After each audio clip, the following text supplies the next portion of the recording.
Hello everyone. आज हम सीखेंगे ब्रश पेन से कर्सिव राइटिंग कैसे लिखी जाती है। लेकिन उससे पहले कुछ बेसिक स्ट्रोक्स होते हैं, उसके बारे में हम जान लेते हैं। देखो यहाँ पर मैं कुछ बेसिक स्ट्रोक्स निकाल रही हूँ। जैसे कि मैंने सबसे पहले एक थिन लाइन निकाली, फिर ब्रॉड, फिर कुछ आप देख सकते हो ऐसे अलग अलग लाइन निकालने से आप ABCD ब्रश पेन से कैसे कर्सिव ABCD लिख सकते हो। तो देखो यहाँ पर मैं तो थोड़ा सा फास्ट कर रही हूँ, लेकिन आप सिर्फ अभी देख लो, उसके बाद मैं आपको अच्छे से समझा के बताती हूँ। तो उसके अंदर कुछ अलग अलग स्ट्रोक्स होते हैं, सिर्फ 8 टाइप के ही स्ट्रोक्स होते हैं। अगर ये स्ट्रोक्स आपके अच्छे से हो जाए तो आप हर एक लेटर बहुत आसानी से और अच्छी तरह से लिख सकते हो। देखो ये जो 8 लेटर है वही है।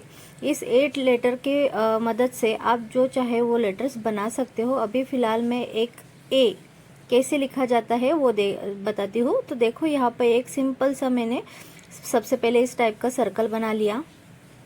अब जो ऊपर सबसे ऊपर वाली लाइन है, देखो इस टाइप की हमने एक लाइन बना दी और एक थिन वाली। तो ये देखो इसके जो अलग अलग स्ट्रोक्स है, देखो यहाँ पर देखो ये सर्कल हमने बनाया है ए बनाने के लिए।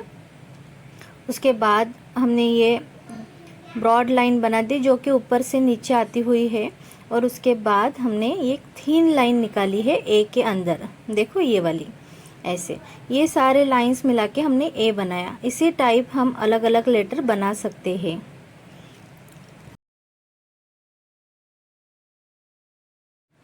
तो सबसे पहले हमें ऊपर से नीचे तक आना है। जब भी हम ऊपर से नीचे तक आते हैं तब थोड़ा सा पेन पर प्रेशर देंगे, जो कि वो थिक लाइन बन के आ जाएगी। इस टाइप की थिक लाइन हमें चाहिए, और इसकी एक जैसी लाइन चाहिए हमें। ऐसा नहीं कि कुछ कम ज़्यादा होनी चाहिए, ऐसी स्ट्रेट लाइन अच्छे से हमें चाहिए। अगर हमें थिन लाइन चाहिए, मतलब पतली वाली, तब हमें नीचे से ऊपर की तरफ जाना पड़ेगा। अगर आप ऊपर से नीचे आओगे तब ब्रॉड लाइन आती है, और नीचे से ऊपर तक जाओगे तब ऐसे थिन लाइन निकालनी पड़ती है। जैसे ही हम नीचे से ऊपर की तरफ जाते हैं, अपने आप ही वो थिन लाइन होती है, और ऊपर से नीचे आएंगे तब वो ब्रॉड लाइन होती है। देखो जो नीचे वाली लाइन होती है, यहाँ पर मैं डायरेक्शन दे देती हूँ नीचे से ऊपर, ये ऊपर से नीचे की तरफ आती है ये लाइन। देखो अभी एक सर्कल हमने बनाया, और उसके बाद स्टैंडिंग लाइन, और ये मतलब ये ए शेप बनाया। तो किस टाइप से हम उसके ऊपर लाइन खींचते हैं वो मैंने स्टेप बाय स्टेप एरो के ज़रिए आपको बता दिया। तो देखो यहाँ पर एक सर्कल। सबसे पहले तो आप चाहे तो स्लांट भी निकाल सकते हो। अगर आपको निकालना है इस टाइप का, तो भी ऊपर से जब भी लाइन आएगी वो ब्रॉड ही होती है। अगर आप स्टैंडिंग पोजीशन में निकालोगे तो वो भी सेम आता है। देखो एक स्लांट निकाल के दिखाया मैंने, और एक स्टैंडिंग पोजीशन में। तो आपको जो सही लगे वो आप निकाल सकते हो। उसकी जो प्रिंसिपल है वो सेम ही है, बस आप स्लांट निकाल रहे हो या स्टैंडिंग पोजीशन में, वो आप पर डिपेंड है। बहुत बार बच्चे जब भी प्रैक्टिस करते हैं तब कन्फ्यूजन होता है, उसकी लाइन ऐसे स्ट्रेट नहीं आती, ऐसे रुख रुखी सी आती है। तो देखो इसकी प्रैक्टिस करना बहुत ज़रूरी है। जैसे ही आप प्रैक्टिस करोगे उसकी स्मूथनेस बढ़ती जाएगी। तो प्रैक्टिस करना बहुत ज़रूरी है। स्टार्टिंग में लाइन ख़राब आ सकती है, लेकिन बाद में वो ठीक हो जाती है। देखो जब भी कर्ल लाइन आती है इस टाइप की, तो ऊपर के साइड में थोड़ा सा थिन और नीचे थोड़ा सा थिन, बीच में थोड़ा सा प्रेशर देके हमें ब्रॉड निकालनी ज़रूरी होती है।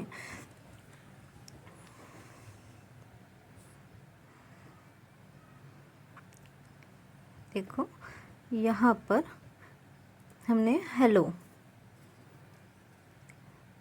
निकाला है, HELLO। लेकिन यहाँ पर देखो कोई प्रोपोर्शन नहीं है, यहाँ पर कोई छोटा बड़ा है या फिर कुछ लाइन के हिसाब से कुछ बराबर नहीं है। तो ये ऐसा नहीं लिखते, सेम हमें कर्सिव राइटिंग जैसे लिखते हैं उस टाइप में लिखना है। देखो यहाँ पर मैं पेंसिल से लिख रही हूँ, जो कि सब सेम टू सेम है। हाइट वगैरह सब कुछ अच्छे से लाइन पर लिखा हुआ है, वैसे ही हमें यहाँ पर ब्रश पेन से लिखना है। तो देखो ये ई, देखो यहाँ एल, एल, ओ। तो देखो यहाँ पर हमने कितनी आसानी से एक लाइन में अच्छे से लिख लिया है। इसके लिए हमें थोड़ी सी प्रैक्टिस करनी पड़ेगी। तो वो किस टाइप से करते हैं या फिर उसके जो बेसिक स्ट्रोक्स है वो किस टाइप से निकाले जाते हैं वो अब हम देखते हैं।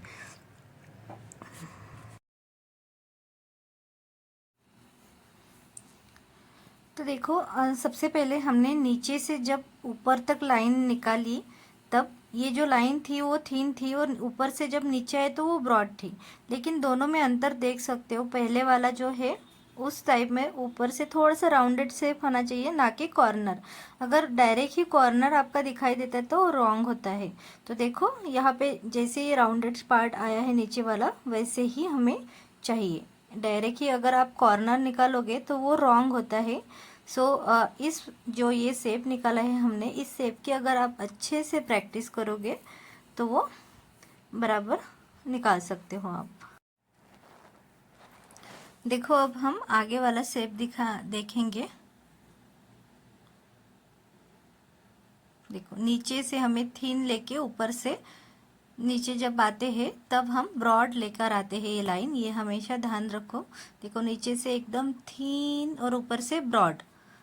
अब देखो ये जो लाइन है जो थिन और ब्रॉड, ये हमें दोनों लाइन पैरेलल होनी चाहिए। अगर ये लाइन पैरेलल नहीं है तो फिर उससे उसमें भी गड़बड़ होती है। जो थिन लाइन है उससे पैरेलल हमें ब्रॉड लाइन चाहिए, ना कि ऐसी। देखो यहाँ पर पैरेलल नहीं है लास्ट वाले में, देखो ऐसे पैरेलल, ये दोनों पैरेलल हो गए, ना कि ये देखो ये पैरेलल नहीं है। तो हमें पैरेलल लाइन चाहिए और ऊपर से राउंडेड शेप। इस टाइप के अगर आपके शेप आ रहे हैं तो आप एकदम सही डायरेक्शन में जा रहे हो। तो देखो अगर नहीं जम रहा था, पहले आप पेंसिल से ट्राई कर लो और उसके ऊपर आप ब्रश पेन से ओवरलैप कर सकते हो। इसकी अगर आप पेंसिल से लेकर ब्रश पेन तक अगर प्रैक्टिस करोगे तो वो भी बहुत अच्छे से हो जाती है। देखो ऐसे अगर नीडल आ रही है आपकी लास्ट में पॉइंट तो वो रॉन्ग होता है। अब देखो हम इसके अपोजिट करेंगे।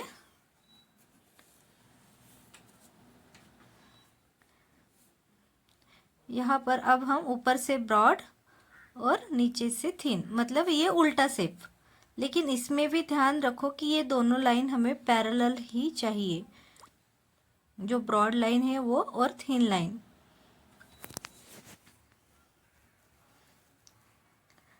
ब्रश पेन की मदद से हम सिर्फ पेंटिंग ही नहीं, कलरिंग ही नहीं या फिर कुछ फ्लावर ही नहीं, तो हम ऐसे ये कैलीग्राफी भी बहुत आसानी से कर सकते हैं। तो देखो हमने ये लास्ट वाला जो स्लांट निकाला है वो स्लांट है, लेकिन दोनों लाइन पैरेलल है। सो ये भी सही है। कभी कभी हम थोड़ा सा स्लांट लिखते हैं तो उसमें भी चलता है, या फिर आप स्ट्रेट लिखा लो उसमें भी वो सही से हो जाता है। देखो यहाँ पर कंपाउंड कर्व, अभी ये जो लाइन हमने निकाली है तीनों लाइन एक ही है। देखो 1 2 और ये 3, तीनों के तीनों लाइंस एक ही डायरेक्शन में हमें होने चाहिए, ना कि थोड़े से स्लांट। देखो यहाँ पर अब हम ओवल शेप कैसे निकालते हैं वो देखेंगे। तो देखो ओवल शेप निकालने के लिए सबसे पहले तो हमें ऐसे अब देखो यहाँ से मैंने चालू किया, वैसे चालू कर सकते हो, या फिर आप थोड़ा सा ऐसे पहले ही घुमाकर वो भी आप ले सकते हो। देखो यहाँ पर ये देखो इस टाइप का, और यहाँ से सिर्फ यहाँ हमें जोड़ देना है। जो बीच वाला जो शेप है वो जो ब्लैंक शेप दिखाई दे रहा है ब्रॉड और थिन के मिडल का, वो ओवल शेप दिखाई देना चाहिए। तो जब भी हम सर्कल निकालते हैं तब उस टाइम मतलब बहुत सारी गलतियाँ होती है जो कि हमें सर्कल निकालना नहीं आता अच्छे से। लेकिन जैसे मैंने बताया उस टाइप में अगर आप निकालने की कोशिश करोगे तो 100% आपका सही से हो जाएगा।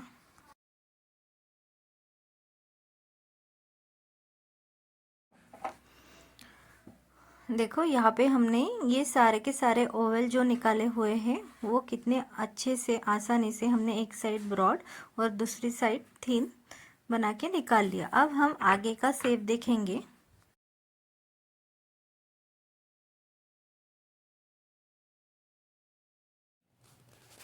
अब देखो हम असेंडिंग लूप कैसे निकालते हैं वो देखेंगे। तो उसके लिए सबसे पहले हमें थिन लाइन से स्टार्ट करना है। देखो यहाँ पर इस टाइप का, और नीचे से हम ऊपर की तरफ और ऊपर से नीचे की तरफ। देखो यहाँ पर मैंने एरो निकाले हुए, उस डायरेक्शन में हमें जाना होता है। अब हम डिसेंडिंग लूप कैसे निकालते हैं वो देखेंगे।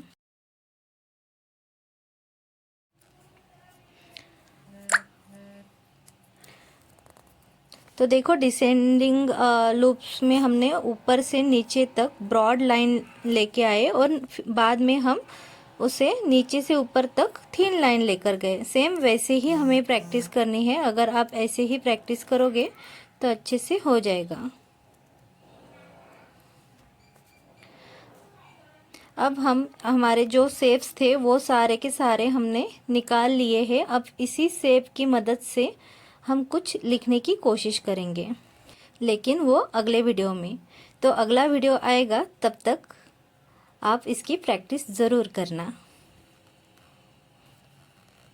और आज का ये वीडियो अगर आपको इन्फॉर्मेटिव लगे तो प्लीज़ मुझे कमेंट बॉक्स में बताना। और आप किस टाइप के ड्राइंग सीखना चाहते हो उसके बारे में भी आप मुझे बता सकते हो। मैं ज़रूर कोशिश करूँगी आपके जैसे मतलब आपको जो चाहिए उस टाइप के ड्राइंग सिखाने की। Okay, bye.